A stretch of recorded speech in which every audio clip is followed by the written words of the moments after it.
में बच्चा है। रुको ना माँ, और कितने दिन खानदान के नाम का ढिंढोरा पीटेगा? जब नहीं चाहिए तेरे खानदान का नाम, जिसका नाम ना हो उसे चाहिए खानदान। मेरे पति का नाम लेकर पूरा चित्तौड़ जीरा है। कौन है तू? पुष्पा बहू का मैनेजर। और तू? पुष्पा का दोस्त। तू? भाऊ का ड्राइवर। और तू? पुष्पा बहू का अकाउंटेंट।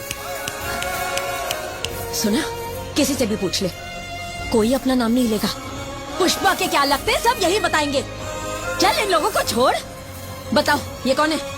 पुष्पा के भैया। कच्ची मचाली।